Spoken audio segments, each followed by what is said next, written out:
So, kitang-kita po naman yung excitement ng mga tao. Malayong-malayo sa okasyon ng mga pagbibisita nung incumbency ni Santa Mama. Pag pumunta si Santa Mama sa ibang bansa, wala man lang na crowd mga kababayan na nagkakagulo para para makipag-selfie-selfie. At pag nag-speech mga kababayan, ang maririnig natin, paninira. Kaya walang matuwa mga kababayan sa mga OFW, kundi yung mga kapwa nila mga dilawan lang. Wala man lang crowd na ganito na makikita natin mga kababayan.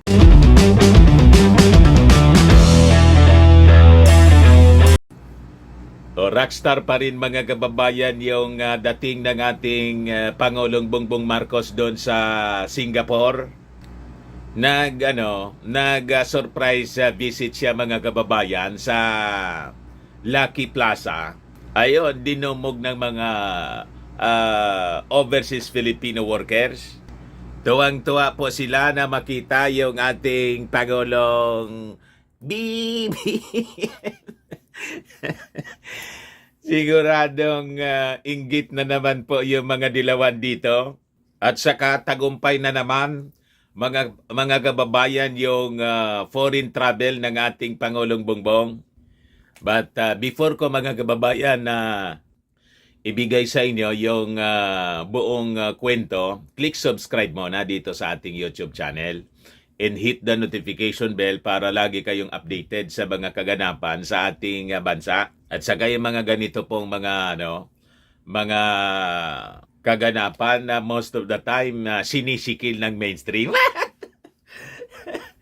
Ayaw nilang ipalabas. Kumbaga, kung may footage man po, ayaw nila ng maraming footage po kasi napapahiya sila. Di ba? Hindi nila matanggap mga kababayan na until today, 1 year na po, mga kababayan, hindi pa rin humuhupa yung pagiging rockstar ng ating Pangulong BBM. Di tumatalab yung paninira ng mga bumaliktad na mga vloggers. Di ba? Wag na rin po ninyo na-skip yung ating mga commercial ads para tuloy-tuloy ang pag-unlad ng ating bagong Pilipinas. Ito po mga kababayan. Kita ninyo, parang kampanya pa rin. Grabe po. Yan. Sigawan yung mga tao. Hiyawan po. Yan po. Grabe. Lahat po gusto magpa-selfie. Magipag-selfie-selfie sa ating Pangulong Bongbong Marcos. Hirap po yung mga security personnel ng ating Pangulo. Pati yung mga security personnel doon sa Lucky Plaza sa Singapore. Pero pinagbigyan pa rin po niya na magipag-selfie-selfie sa ating mga Filipino overseas workers sa Singapore. Ayos na ayos, game na game yung ating Pangulong Bongbong Marcos. Yan pa, sisigawan sila, BBM.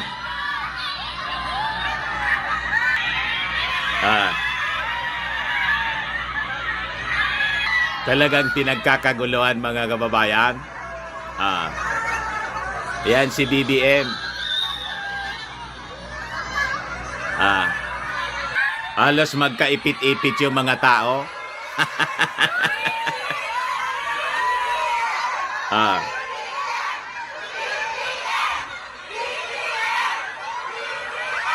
Nagsisigawan sila, BBM. So sabi dito sa balita, in a news release, the Presidential Communications Office said Marcos Jr. arrived at Lucky Plaza Mall at around noon. The OFWs whom the President met could not contain their excitement and eagerness upon seeing the chief executive and felt honored that the president made time to visit them. Sabi po ng Presidential Communications Office. So, kitang-kita po naman yung excitement ng mga tao. Malayong-malayo sa okasyon ng mga pagbibisita nung incumbency ni Santa Mama. Pag pumunta si Santa Mama sa ibang bansa, wala man lang na crowd mga kababayan na nagkakagulo para makipag-selfie-selfie. At pag nag-speech mga kababayan, ang maririnig natin, paninira. Kaya walang matuwa mga kababayan sa mga OFW, kundi yung mga kapwa nila mga dilawan lang. Wala man lang crowd na ganito na makikita natin mga kababayan. So sabi po dito sa balita, they also expressed their continued support for the Marcos administration as they are extremely satisfied. Ulitin natin, extremely, matindi po. Extremely satisfied with the current outcome in changes in the Philippines. Kontentado po, tuwang-tuwa yung mga mamamayang Filipino, yung mga dati pong kalaban ng mga Marcos, yun man lang po. At yung mga kukunti na mga tao na dati sumusuporta nang hindi po ma-appoint.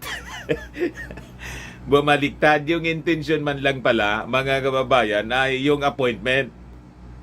So, hindi rooted, mga kababayan, yung kanilang support. Personal na pakinabang, yung kanilang intensyon, hindi man po yung pakinabang ng mga mamamayang Filipino. Kaya nagbaliktaran po. Di ba? So, the President is in Singapore for the Milken Institute's Asia Summit, where he met with economic managers and business leaders to discuss priority policies and programs. At nanood din siya mga kababayan ng Formula 1 Grand Prix.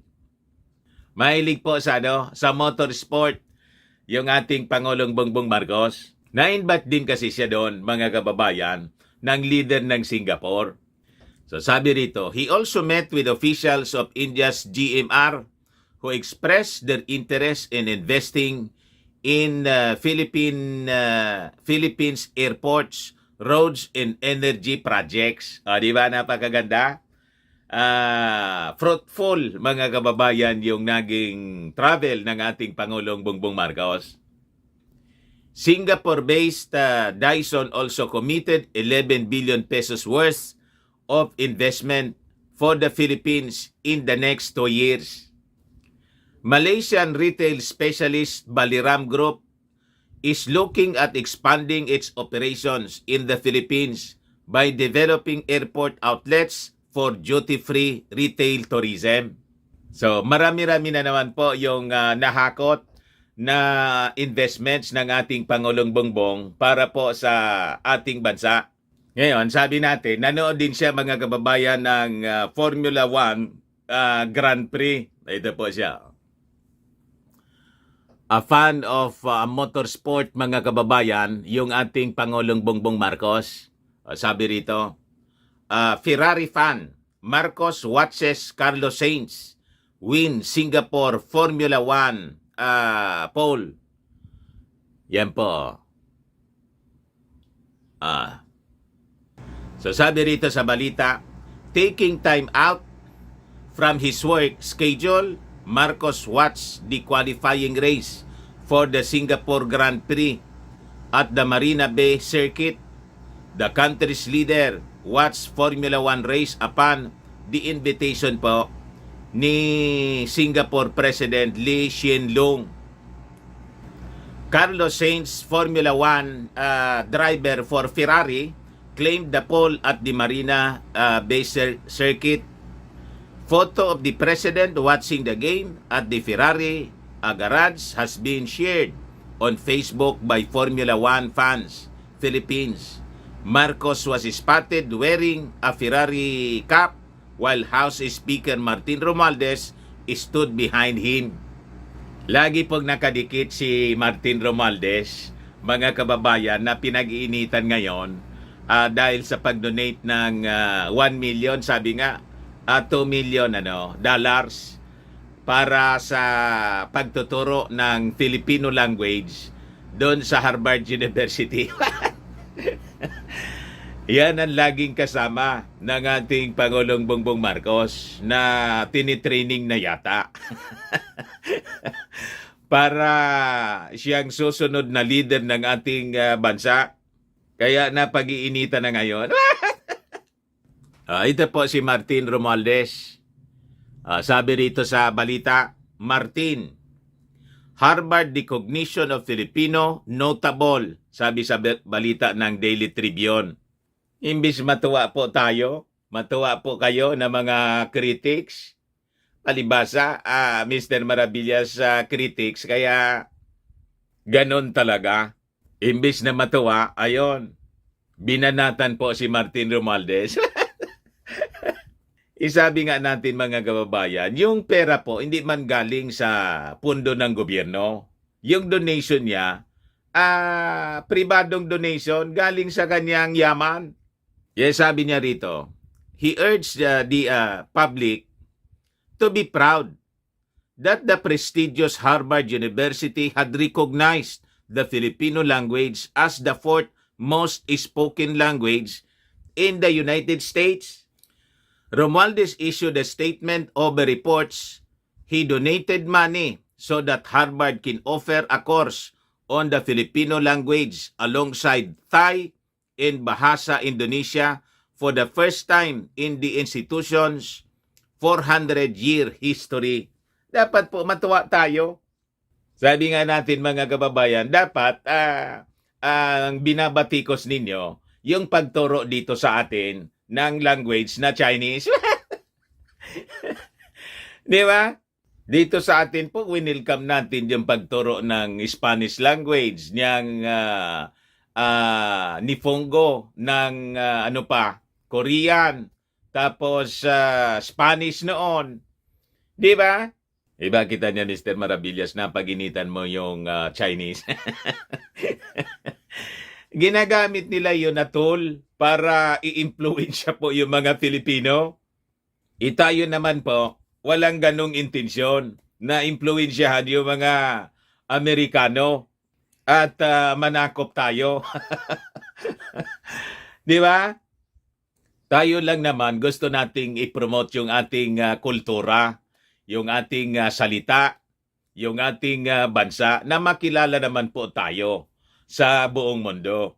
Dapat nga, pati yung ating history po, the ancient history of our country, pati yung ating ancient script, yung baybayin, hindi lang yung Filipino language, kundi more on the baybayin, na tayo po, dati na tayong civilized country before pa tayong sinakop ng mga Kastila. We have an organized script, language mga kababayan, alphabet, and that is the baybayin. That could be the oldest. Hindi lang oldest script in the Philippines, it could be the oldest in the world. At ituro na rin natin, mga kababayan, baka niya Mr. Maravillas, ma-fact check ka na naman. Panoorin ninyo po yung research ni Congressman, yung speech po pala ni Congressman Dan Fernandez. Oy, Mr. Speaker, siguro kailangan, nandiyan naman si Congressman, Dan Fernandez ng Laguna, nag-privilege speech, di ba? Napakinggan po ninyo siguro. Kasi siyempre kayo yung Speaker of the House. Hindi ko lang alam kung kayo yung presiding no, nang mag-privilege speech siya. 2 months ago yata, na gusto niya, sinusulong niya na palitan na yung pangalan ng Pilipinas at mga Filipino, di natatawagin na Filipino, kundi mga Ophirians tayo. Kasi this country is the ancient land of Ophir. The biblical name, mga kababayan ng Pilipinas, ay Ophir. Para tapatan natin yung claim ng mga Chinese sa ating territory. Di ba? Kasi historical yung sinasabi nila. Historically, kanila daw itong teritoryong ito. What? Sa West Philippine Sea. Kasi yung mga Kastila, yung mga Jesuits, dinilit yung ating history. Sinalaula po yung ating bansa. At in-erase nila yung ating ancient history. Try ninyong i-research. Wala po tayong kwento sa mga libro, history books, mga kababayan, kung paano ang pinagmulan ng ating bansa. Ang tinuturo po sa atin in elementary, in high school, in college, that Magellan discovered the Philippines. Paano nangyaring si Magellan discovered the Philippines? Nang pumunta siya rito, pinatay nga siya, mga kababayan dito, ng mga warriors na katutubo, sila pulapo, o di ba? So kailangan nating ituro, mga kababayan, that we have that biblical root, that this country is the land of Ophir, and we have more than 4,000 years of history. Isa totoo lang po, mga kababayan, pag kinalkal natin yung ating history po, more than 4,000 years, kasi 4,000 BC pa, mga kababayan, may recorded history na po tayo, and it is in the Bible. This is the Garden of Eden. The land of creation, mga kababayan. The land of Yoktan. Na anak si Ophir, mga kababayan. Kaya tayo is the land of Ophir. Iyong mga Chinese po, unknown history po nila, way back 2000 BC man lang. So mas matanda tayo, mga kababayan, kung kakalkalin natin yung ating history. Mr. Speaker Martin Romualdez, tingnan po ninyo yung speech ni Dan Fernandez. Pinanood ko po yung speech ni Congressman Dan Fernandez. Napakalalim po yung kanyang nakalkal na history ng ating bansa. And it is well documented, mga kababayan. So pwede nating itapat sa claim ng mga Chinese na historically sa kanila daw itong West Philippine Sea. Anong sa inyo? Wala pa kayo. Nandito na kami. Mamaya bigay ko sa inyo yung ancient history, mga kababayan, ng ating bansa. Balik muna tayo dito sa statement ni Romualdez. Sabi rito, in March, Harvard, which produced 8 U.S. presidents, including Barack Obama, announced it would start offering the 3 languages to its students. This is remarkable, anya, sabi ng ating buting speaker. Remarkable acknowledgement of our culture and heritage on a global platform. Kaya dapat matuwa po tayo. Ito pong mga critics po, mga kababayan, karamihan sa kanila po, mga impluwensyado ng mga Damaso, yung mga Dilawan po, yung mga Jesuits po, sila yung nagsalaula ng ating history. Itinago sa ating mga Filipino ang ating ancient history para po makontrol po tayo. Hindi lang yung ating mga mamamayan, kundi yung resources ng ating bansa para hindi na lang natin alam na mayaman po tayo kasi yung nagkokontrol ng yaman natin, sila. Di ba, mga kababayan? Akala ninyo, mga kababayan, yung sadya ng mga Kastila rito, yung panahon ni Magellan, ang sabi sa history natin, looking for the Spice Island, para lang sa Ricardo. What? Ang sadya po nila, alam nila, this is the land of gold. the Philippines na pinangalanan nila in honor of King Philip. Kaya sabi ni Dan Fernandez, Congressman Dan Fernandez, kailangan anyang palitan natin. Kasi yung pangalan ng ating bansa, imagine, ino-honor mo yung ating conqueror, the conqueror of the Philippines. Si King Philip, ginamit niya si Magellan na nagsalaula sa ating bansa, nag-alipin sa mga Filipino. Ang tawag sa atin, Indio. Tapos, ino-honor mo until today. Nasaan ang hustisya? Tama yung mga puntos po ni Dan Fernandez. Kaya maganda ito, mga kababayan, na mga nagaganap. At ito po, na tinuturo, sinisimula na ituro yung ating Filipino language sa Harvard University, dapat isupport natin. Di ba? And later on, the oldest script ng ating bansa, the baybayin, kasama dapat yon sa ituro para alam ng ibang mga lahi kung ano po ang origin ng mga Filipino.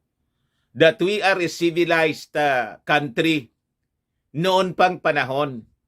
That we are one of the oldest civilizations in the world, mga kababayan. Mas matanda pa tayo sa mga Romano. What? At mas matanda pa tayo sa Chinese civilization, the ancient civilization ng mga Chinese. So that malaman nila, isampal natin sa pagmumukha nila na wala silang karapatan dito sa ating teritoryo. Kasi noon pang panahon, 4,000 years ago, this is the Garden of Eden, mga kababayan.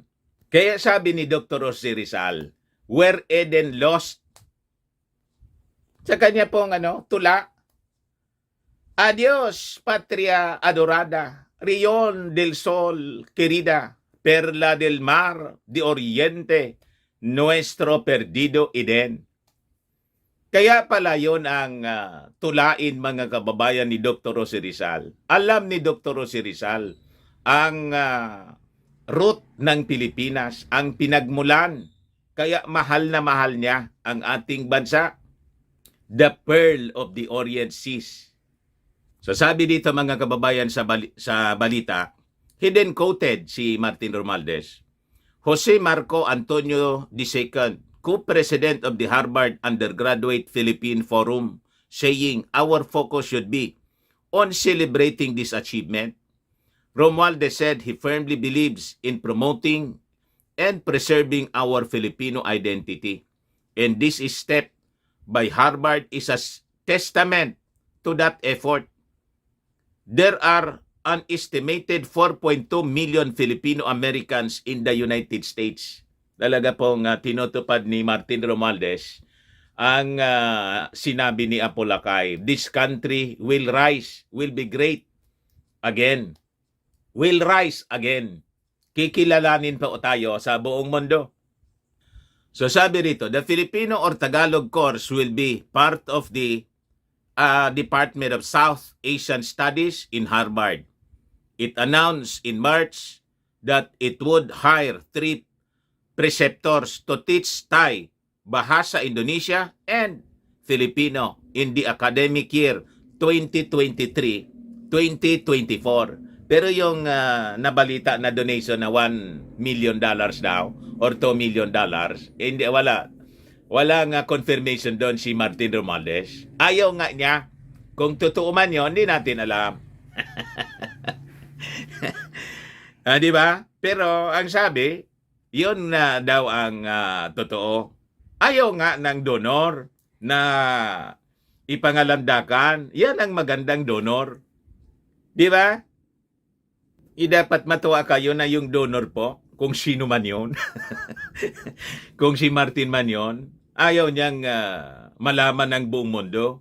O di ba maganda yon na yung nagdo-donate, hindi pinapaalam sa tao, pero yung intention maganda. Yun ang importante doon, mga kababayan. Balikan natin yung Ophir, mga kababayan, na ang Pilipinas po is the ancient Ophir. Based sa mga research, ay, from Wikipedia, the free encyclopedia. Research ko po. Mga kababayan, from Wikipedia, free encyclopedia. Ito. Sabi rito, the United Royal Houses of the Philippines. Chapter 8, the ancient Philippines is Ophir. But what part of the country was the ground zero of Ophir? Fact check naman ninyo ha. Rappler. I-fact check ninyo yung Wikipedia. Tapos yung TV5. Pinag-iinitan tayo palagi. Pag may mga dinidiscuss tayo na hindi nila alam. Na insecure siguro mga kababayan, pina-fact check tayo. Ang gustong sabihin nila, sila lang yung may alam. What? Sila lang yung tama.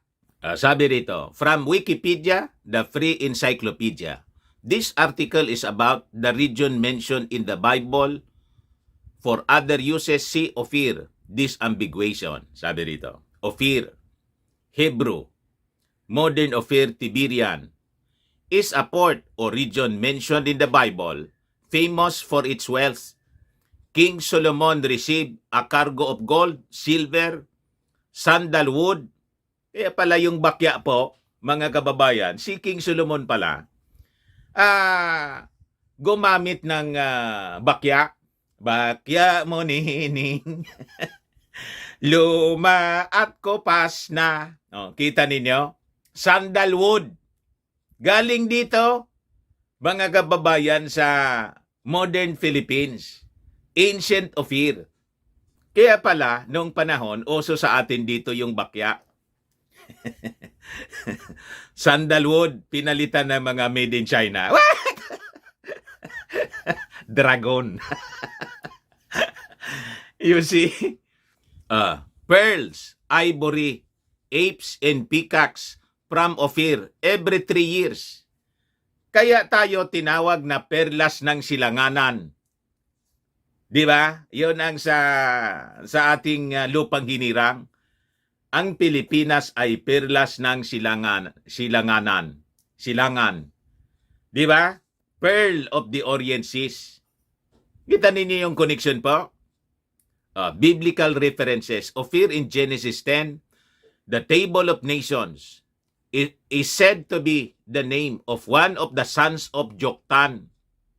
The books of Kings and Chronicles tell of a joint expedition to Ophir by King Solomon in the Tyrian King Hiram I from Ision Giber, a port of Red Sea, that brought back large amounts of gold, precious stones in algum wood, and of a later failed expedition by King Jehoshaphat of Judah. The famous gold of Ophir is referenced in several other books of the Hebrew Bible. Kita ninyo? Ganon kasagana ng history ng ating bansa, mga kababayan, na nang sakupin tayo ng mga Kastila, ng mga Jesuits. Ayon, in-erase yung ating history. Kasi mabubuking po yung intensyon nila na hindi man po, mga kababayan, yung mga Ricardo. Di ba? Para yung pagsalaula nila, yung pangangamkam sa ating yaman, the Marcos Gold. Kita ninyo? Kaya yung Marcos Gold po, pinag-initan ni Cardinal Sin. Sino si Cardinal Sin? Pari. Cardinal nga eh. Itanong ninyo sa Vatican kung nasaan na yung Marcos Gold. What? Di ba? May connection po doon. Kaya nila in-erase yung history natin. Kasi alam ng Vatican na siya, mga kababayan, ang nag-order sa king ng Espanya na ginamit si Magellan na i-invade tayo po. Kasi alam nila, this is the land of gold. Alam nila sa history, mga kababayan, para maging ignorante yung mga susunod na henerasyon. Ayon, pinalitan nila yung kwento. Their narrative ngayon. And until today, yun ang narrative na alam natin. At hindi alam natin yung ating ancient root. Di ba? kung ano-ano na lang yung isinulat sa history. At yung mga historians natin, most of our historians, produkto ni Damaso ng mga Jesuits priest, di ba noong panahon? Sila lang naman yung may eskwelahan. Sila yung nagsimula ng mga eskwelahan. Yung Santo Tomas, Ateneo. Wala man tayo mga eskwelahan. Wala pa yung UP. Wala pang mga public schools. Sila yung nagsimula ng mga eskwelahan dito. Yun ang itinuro sa atin. At yung mga historians, mga kababayan, impluensyado nila. Yung narrative nila, yung itinuro sa atin, kaya tayo naging mga ignorante. Pakinggan po ninyo yung speech ni Dan Fernandez, Congressman ng Laguna. You will discover, mamumulat po kayo sa katotohanan na tayo po, may rich culture tayo. At may ancient history po tayo. Pinagmulan ng ating lahi na ito ang totoong lupang hinirang talaga po, mga kababayan. Kaya hindi kayo nakakalata. Grabe yung interest sa atin ng mga foreign powers. Ngayon yung mga Chinese, gusto tayong lamunin. Di ba? Alam nila, they're trading with us noon pa. Ng gold, ng perlas. You see? Sabi dito sa ating binabasa, early Christian traditions, the New Testament Apocrypha, Book of Cave Treasures, contain a passage, ganito siya, ang mababasa. And the children of Ophir, that is sent, appointed to be their king, Liproron, who built Ophir with stones of gold. Now, all the stones that are in Ophir are gold. Ngayon, in archaeology, mga kababayan, sabi rito, in 1946, an inscribed pottery shard was found at Tel Kasil, or Kasil, in modern-day Tel Aviv, sa Israel po, dating to the 8th century BC. Imagine that, 8th century BC. It bears in Paleo Hebrew script the text gold of Ophir for Beth Trohon, 30 shekels. The finds confirms that Ophir was a place where gold was imported from, although its location remains unknown. The Philippines is the land of Ophir. Ay, di po, ha? Ang sabi rito, the Philippines, the land of Ophir. Sabi rito, the most comprehensive study among Bible scholars and archaeologists points to the fact that the modern Philippines could be the land of Ophir. The Bellwood theory and the Principalia intermigration theory both state that the peopling of Polynesians and Austronesians happened with the Philippines as the center of the activities. This was supported by the latest scientific findings such as the DNA of chickens, Australian and dogs. American study of Austronesian countries trace their ancestry from the Philippine chicken and dogs. Kita ninyo? Yung mga manok sa Australia, galing Pilipinas pala. What? Pati mga aso. Kasi nga po, this country, the ancient Ophir, siya po yung Garden of Eden. In the Bible, the land of creation po, you see?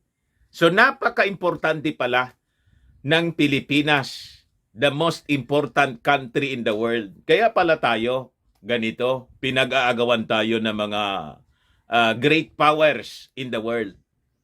May interest sa atin yung mga nauna, yung mga Europeans, mga Kastila, mga kababayan, yung mga Amerikano. Ngayon na po, mga Chinese na. The great powers of the world. So yung mga manok at aso galing dito. Yung mga nasa mga neighboring countries natin, including Australia, kasi kasama yung aso at saka chicken. Ulam kasi yung chicken eh. What? Yung aso bantay. Kaya kasama siya sa pagta-travel. Gamit yung mga bangka, mga kababayan, big boats.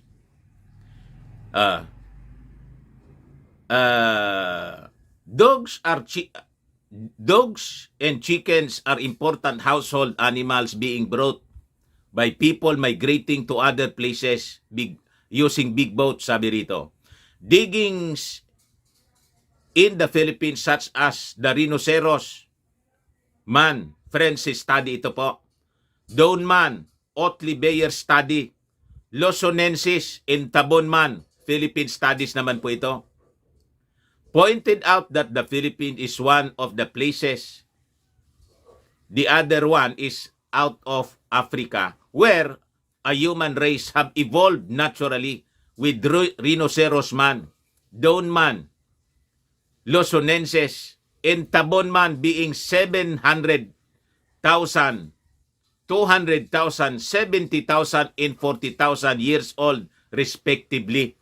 Kita ninyo, napakatanda na pala yung mga lahi na galing dito sa atin. So, nauna tayo ng mga tao. Isa tayo.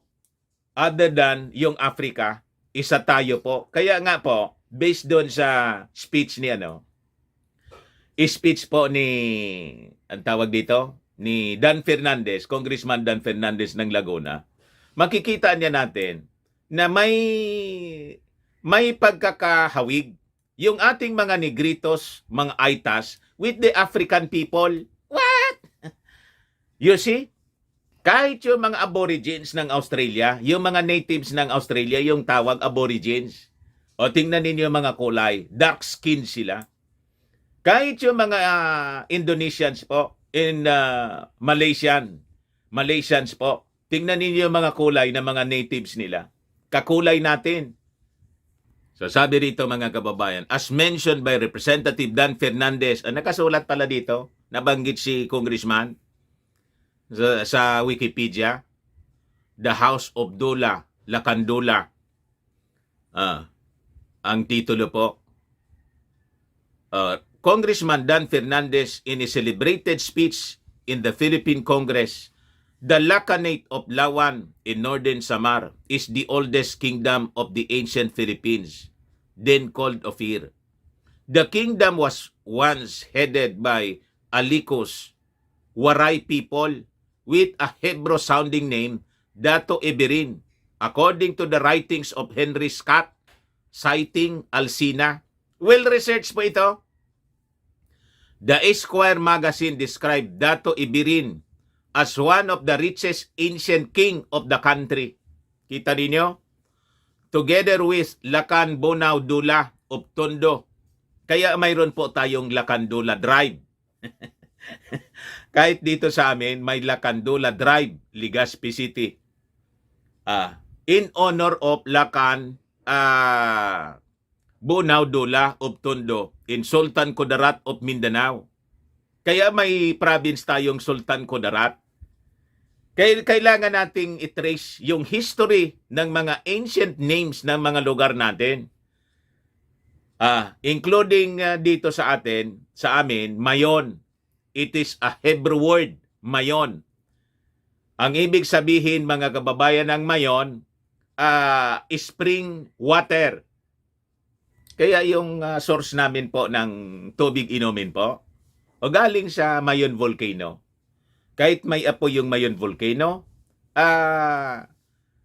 matatagpuan mga kababayan ang mga spring water dito sa paligid mismo. Tangki siya namin ng tubig. What? Natural tank. You see? So sabi rito, the Kingdom of Spain renamed the whole island from Ibabaw to Samar, apparently to reconnect with the homeland of Dato Eberin. The Samaria in Israel. You see? So, kailangan po, mga kababayan, i-trace natin yung root natin na mga Pilipino na ancient Ophirian tayo. At tayo po ay first cousin po ng mga Hebreo, ng mga taga-Israel, ng mga Israelites. You see? Ganon po katanda yung Pilipinas, tinago ng mga Kastila, ng mga Jesuits, para manatili tayong ignorante. Yan tuloy po, oh. Binubuli tayo ng China, kinakamkam yung ating teritoryo. Kanila daw, paanong naging inyo? Wala pa kayo, amin na yan. Yung history ninyo, yung ancient history ninyo, can be traced back 2000 BC. Kami, 4000 BC. Yung Land of Ophir, 4000 BC, kasi dati itong Garden of Eden, where Eden lost, sabi sa tula ni Rizal, nuestro perdido Eden. Kaya hindi uobra po yung historical claim ninyo dito sa Ayungin Shoal, hindi uobra sa amin. Mas matanda ang Pilipinas sa inyo. Kaya lang, ang akala ninyo, baby pa kaming bansa kasi Magellan discovered the Philippines. What? Hindi po totoo na si Magellan yung nakadiscovery ng Pilipinas. Hindi po. Kasi nang pumunta siya rito, dati nang may mga tao rito. At may ancient script po tayo, baybayin. You see? May salita na tayo. May alpabito tayo, alibata. So sabi rito, the Kingdom of Spain renamed the whole island from Ibabaw to Samar, apparently to reconnect with the homeland of Dato Iberian, di Samaria in Israel. Apparently, the people of the evolving civilization of Rhinoceros Man, Don Man, Luzonensis, Intabon Man, being 700,000, 200,000, 70,000, and 400,000, 40,000 years old, respectively, intermarried with the Licos in scattered people all over the Philippines and even in the Austronesian lands, over 1,000 years for their homeland in Israel, and later in search of gold for the temple of King Solomon. Ganon mga kababayan ang history ng ating bansa. In a book found in Spain entitled Colección General de Documentos Relativos a las Islas Filipinas, or in English, General Collection of Philippine Islands Related Documents, the author has described how to locate Ophir. Paano daw matatagpuan yung Ophir? According to this section, document number 98, dated 1519 to 1522, Ophir can be found by traveling from the Cape of Good Hope in Africa to India, to Burma, to Sumatra, to Moluccas, to Borneo, to Sulu, then finally Ophir, facing Pacific Ocean. Kaya po ang Pilipinas, facing Pacific Ocean. Kahit kami dito sa Legazpi, we have our Albay Gulf. Pero sa unahan ng aming Albay Gulf, Pacific Ocean na po. Kasi nga po, this is the land of Ophir. Ito yung description mismo kung saan matatagpuan daw ang Pilipinas. Ang na ancient Ophir. You see? Ayan, sabi mismo rito sa documents mga kababayan. Occasionally to Taiwan, China, some other Polynesian islands to collect precious stones and commodities, and then back to Ophir. And eventually to Israel, using the same route. Ophir was said to be in front of China towards the sea. Oh, ito po, West Philippine Sea. Na South China Sea. Tinawag nila na South China Sea. Sakto po, Pilipinas, na yung Ayungin Shoal tapos si Scarborough, kinamkam ng mga Chinese. Papayag tayo po, ito na yung pagkakataon natin na kailangang seryosohin natin ang research of our ancient history para isampal natin sa mga Chinese na walang base ang kanilang sinasabing historical facts na kanila ang territory. Ulitin ko, wala pa kayo, wala pa yung civilization ninyo. The Han Dynasty, the oldest civilization ninyo, 2,000 years BC. Ang Pilipinas po, ang Ophir, the ancient Ophir, nandito na po. Nandito na yung mga mamamayan, ang tawag mga Ophirians. You see? Kasi yung history namin can be traced back 4,000 years before Christ, BC. Ayos niya, Mr. Maravillas. Basag yung mga Chinese. Basag yung claim ng mga Chinese. Kaya yung mapamapa ninyo na pinalabas ninyo, ay walang po. Walang bearing siya. Walang bigat. Walang weight. But you know, blessing in disguise ito na nangyayari po sa atin. Because of that, napipilitan tayo na kalkalin ang ating ancient history. Because of the, bullying at pangangamkam ng ating territory ng mga Chinese dito sa West Philippine Sea. So we are forced na kalkalin yung ating ancient history para tapatan po ang kanilang mga claim. So, sabi rito, in front of China, towards the sea of many islands, where the Moluccans, Chinese, and Licos met to trade. This group of islands could not be Japan because the Moluccans did not get there, nor Taiwan since it is not composed of many islands. Tayo po, 7,000 plus islands. 7,100 islands. Pero nadagdagan na yung 7,100 plus na yata. Kasi may mga na-discover pang mga islands na ngayon po.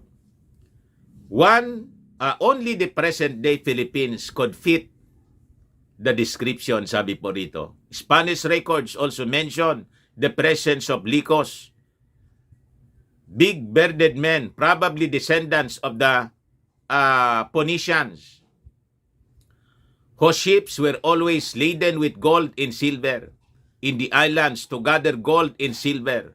Some historians believe that the seat of Ophir in the Philippines in the Pacific Ocean side of the island of Samar, kita ninyo, which was led upon a time by a Samaritan Hadi Eberin, according to historian Henry Scott. Kaya siguro pinangalanan na Samar. Kasi yung namumuno, mga kababayan, ay si Samaritan Hadi Eberin. Dato Eberin is a staunch ally of the Kingdom of Tondo. Yan, sa Manila, Tondo. Kayong mga taga-Tondo, ibig sabihin, ang lahi ninyo noon pang mga panahon ng kingdoms. You see? Very rich yung inyong history. Isa po kayong kaharian noon. Ngayon, dahil sa mga pelikula, Batang Tondo, kinatatakutan yung mga taga-Tondo. What? The Pacific side of Samar is also recognized by some historians as the ancestral homeland of the Polynesians, Austronesians. Ophir is more formally called by some historians as the Lacanate of Lawan. According to Hebrew scholars like Dr. Narag, mga kwampo ito, mga kilala na mga researchers, Dr. Narag, the original inhabitants of Lawan, the Licos Waray tribe, named the place after Awan or Aklia, the daughter of Adam. O, kita ninyo? Daughter of Adam, the land of creation po. Kaya si Martin Romualdez po, Waray. Kailangan pangunahan mo talaga to. And I think ikaw po, Speaker Martin Romualdez, talagang nakatalaga ka na to lead this country bilang isang waray. Kasi original descendant ka ng mga ancient Ophirians. You see, pati yung mga Ilocano, di Marcos country, mga kababayan, yung mga original sila. Hindi sila galing doon sa China. What? Tulad ni Mao Diggs na ang lolo. Chinese, huwag nating ayaan po makabalik sila. Mahirapan po tayo pag sila po mga kababayan. Hindi natin matitrace ang totoong history ng ating bansa. Kasi yung dugo na nananalitay sa kanila, dugong mananakop, Chinese. Di ba? Pero si Martin Romualdez, waray. Yan, Leyte. Samar Leyte. Yan po. Waray ang mga tao dyan, mga kababayan. Sabi rito, it also means in Hebrew as white beach, which pointed to the golden white beach named Onay in Lawan. In a note to the head of the Principalia Council, Dr. Narag said, what I discovered is that Lawan is the center of Ophir. Kita ninyo? In 726 to 722 BC, the new king of Assyria, Shalmaneser the fifth, invaded the land and besieged the city of Samaria. After an assault of 3 years, the city fell, and much of its population was taken into captivity and deported. They settled them in Hala, in Gozan, in the Harbor River, in the towns of Medes, in the faraway Pacific Island, using the Ophir route. Kaya pala Samar ito, related sa Samaria. Yung pangalan ng Samaria, in the Middle East, mga kababayan, dinala papunta rito sa Ophir, kaya may Samar Island po tayo. Kita ninyo yung koneksyon? Kaya sabi rito, using Ophir route, whom he named as Samar. Their growing tribe is known as Licos tribe or Waray Hadlok. In local dialect of the Philippines, the ancient Philippine Ophir aborigines or natives are the descendants of the mixture of the rhinoceros man, Daun man, and Kalyaw man, who intermarried with the Licos, and they are called Ophirians. Since there is no Philippines on those ancient times, kasi hindi pa tayo daw na didiscover ni Magellan ng Espanya. So sabi dito, the Daun man, Professor Otley Beyer, and Kalyaw man recent diggings existed in the Philippines as early as 250,000 years and 70,000 years ago. But only the following ancient settlements appears in most Philippine history books based on the Principalia theory of Austronesian intermigration. The rhinoceros man, Daun man, and Kalyaw man existed in the ancient Philippines, Ophir, as early as 709,000 years, 250,000 and 65,000 years ago respectively. Kita ninyo, the oldest pala po ang Pilipinas na Ophir.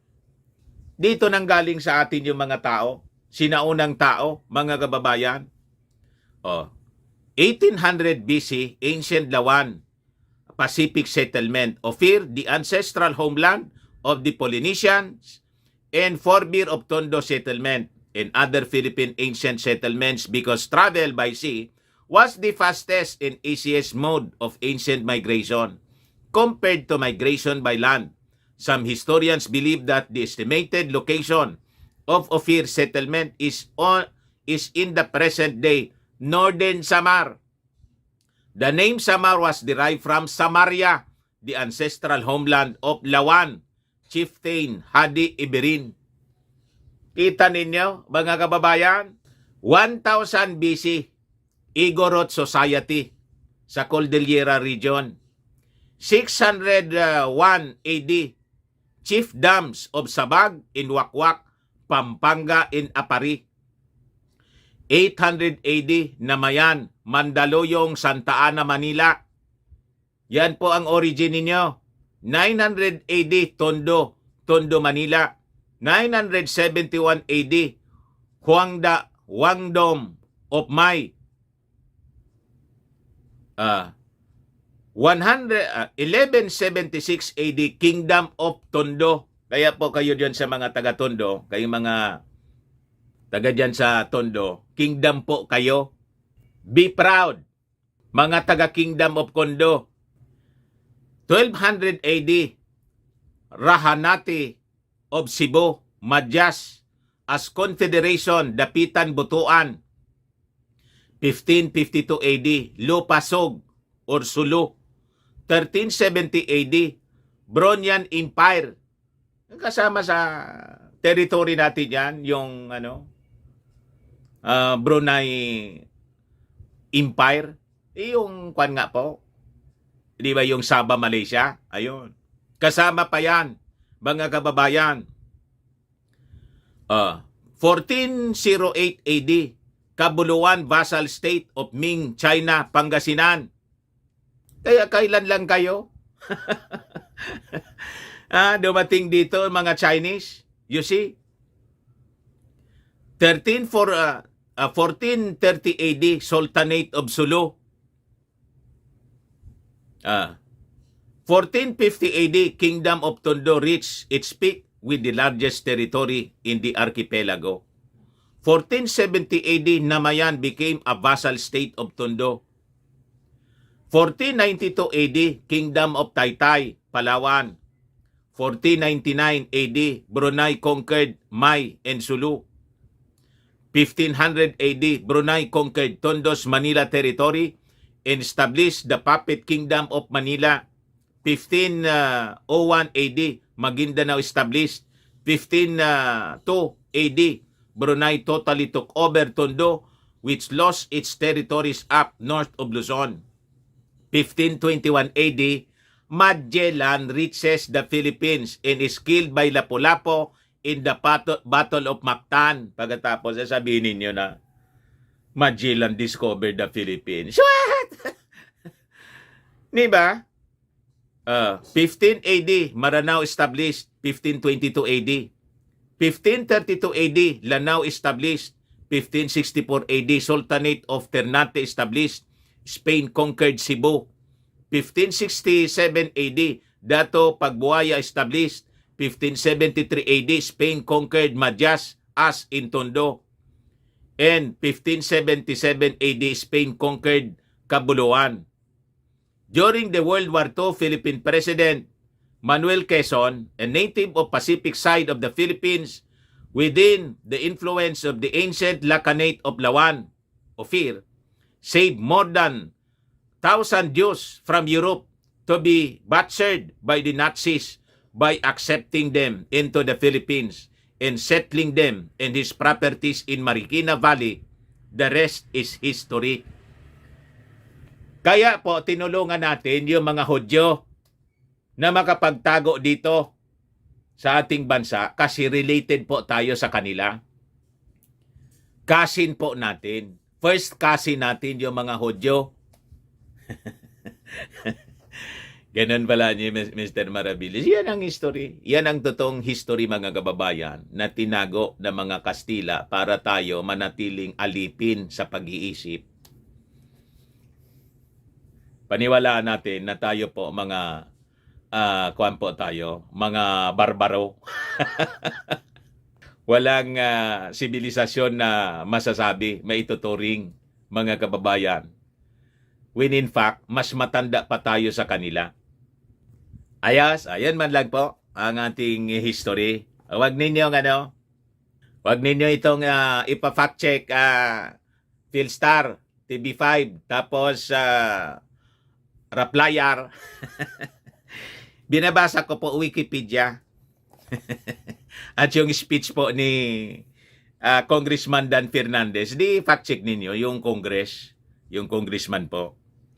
Baka lang po gusto ninyo itong itry. Firmax Firming and Lifting Cream, pinapahid po sa mga pulses and affected area. Mainam po sa paninigas ng mga kaso-kasuan.